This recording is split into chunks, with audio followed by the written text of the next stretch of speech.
Now, whenever you start digging and stuff, you might come to the determination that you might want to change your mind and decide something else. But so far, I've gotten more water out of there. I dug around there with my putting knife. Oh man, and I could not find this yet. And see how it swivels like that? It tells me I'm fairly close probably to the main drip irrigation line. But as I was feeling around here, I couldn't find the end right in here.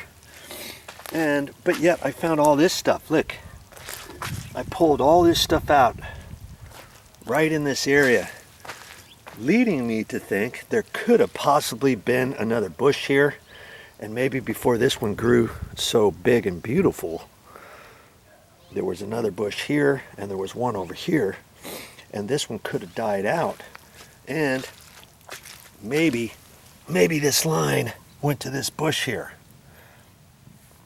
or maybe it didn't. Maybe that line is still down in there. I'm going to do some more probing in there to see, because I know for a fact that the landscaper did chop this off. It wouldn't be cut off at an angle like that. You see what I mean? And it might have still gone over that way. So I'm going to keep checking. But let's just say if there was a bush here, and if that got chopped off, and if I can't find that end, what does that tell me? Well, that tells me maybe the drip bubbler was only on there about to here, and when they chopped it off, it could have flew anywhere. The end of it could have flown anywhere. It could be in here somewhere. Who knows? You see what I mean? If it was for a plant that was here instead of the drip bubbler for there. Okay, so that could be possible too, but I'm not going to give up just yet. It could be down in the dirt, in the mud a little bit further before they ran it up there, because lots of times you'll take a bubbler like this and I'll dig it down a little bit into the dirt, scrape the bark away or something, like if I'm adding one or to an existing plant or a new plant, and then I'll cover it back up with the bark and so forth, so you don't see it running along the top. You know what I mean? Ooh. Oh, did you hear that? There was two hummingbirds right there just a second ago. Okay, so I'm gonna get some of this water out, and I'm gonna dig a little bit further and reach my hand down in there. If I can't feel it or anything, then I've gotta make the determination that this probably is not for this bush.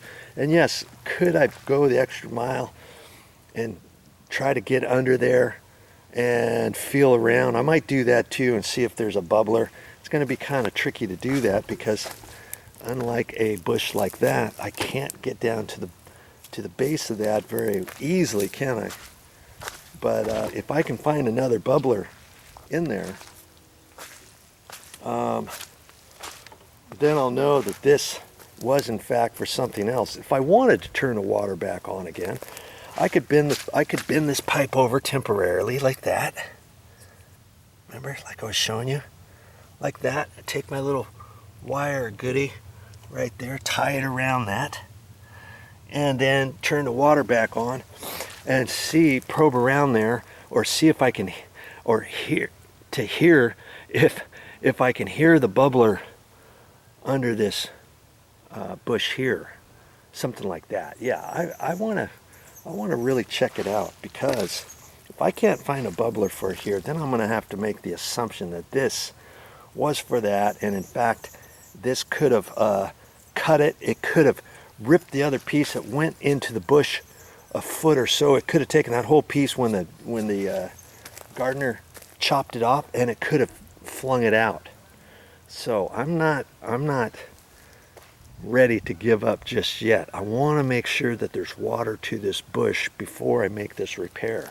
Make sense? Well, I found some interesting things underneath this bush. I wasn't kidding. I wasn't kidding that I was gonna do some inspecting under there.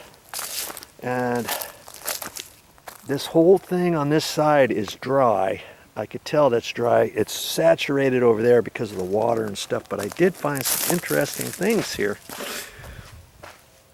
that I'm gonna have to check out further. Okay, here's this line. Here's this line here. As I started going underneath the bush, look what I found. Here's another one. And see, somebody capped this off years ago, and they put some wire across there, kind of like how I was showing you. That's how you can cap off a line if you want. And here's another line. Look at that.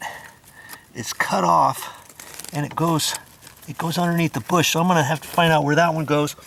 Now that one probably goes to a bubbler that's not working, and this has been chopped off from before, and it probably went down to the main, because remember when I had the water on, the only water I could see was the one that was shooting out of here. And as for this one, guess what I found underneath the bush? I don't know if I can, if I can show you. I might have to take the video camera off the tripod. Let's take the video camera off the tripod. I grab my my knee pad and I changed my pants. I put my crummy shirt on. I put my glasses on, and I had to get down and dirty under here. Okay, look what I found. Look at this line here. You see that? That's that small little line. That's the small little line. And look, it's cut at an angle. That's the small pipe. It's cut at the same angle as this. So that's what happens, you see? That came over there. Look at that. And it was chopped right at that angle. Can you believe that? Right there. So I know that goes up to here, and I did a little probing. Here's the pipe, okay, and it goes to a little standoff. See this thing here, and that goes. And funny thing is, look at that. I thought this little drip right there was connected to this pipe, but it's not. This keeps going. Oh, it goes over to here. Oh, look at that. Here's another one. See? That's how I'm gonna pull this out. Okay? That's how they would do it. Years ago, they would put it on this little standoff thing, and then here's the pipe that was cut off. You can see it's cut off at the same angle, and they put it down there, and they attach it with this little wire, and then theory had it you could turn this, and I don't know if you would turn it on or off or lower it, but that was the only thing that was giving this water years ago. Well, I say the only thing. There was two of them. Remember we saw another one right here. And that could be for a defunct pipe, or it could still be connected. Look, it's the 1/8 inch pipe still, again, I can tell.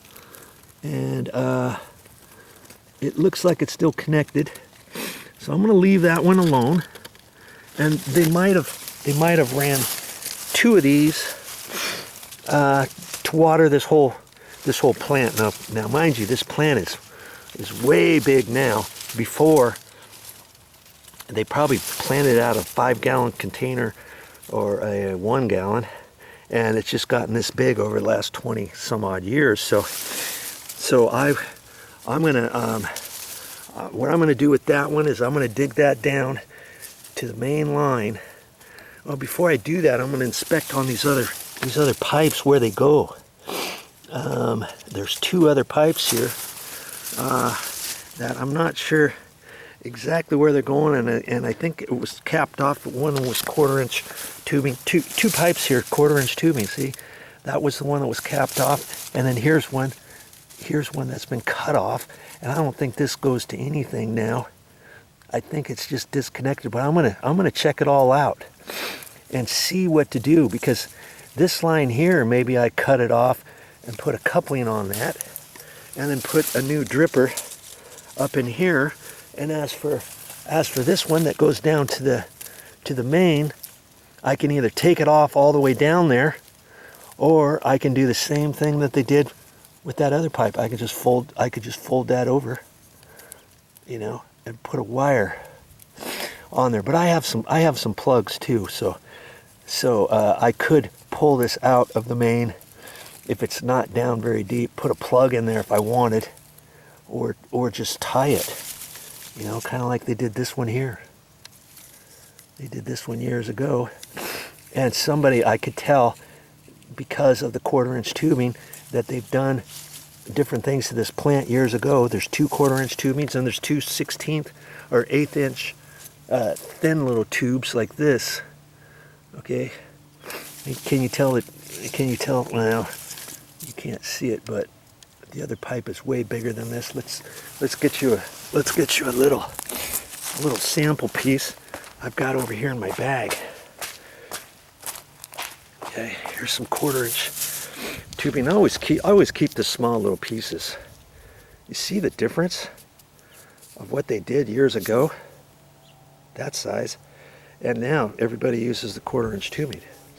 It doesn't matter, because on the 1/4-inch tubing, you just put whatever drip bubbler you want, 1/2 gallon, 1 gallon, 2 gallon, and stuff like that. And it's this 1/4-inch tubing is way easier to work with. When you go to hardware stores, most of the time they have all their fittings and all their T's and couplings and bubblers, all the size to fit the 1/4-inch tubing, not necessarily the 1/8-inch tubing. Like, I think this is 1/8 inch. They might call it 3/16 too. Okay, so son of a gun, that's the piece that came off of there. So we know that was watering this plant. Okay, so I'm gonna inspect the 1/4-inch tubes. I've got two 1/4-inch tubings pieces there. This one that was capped off, and this one that had nothing to it.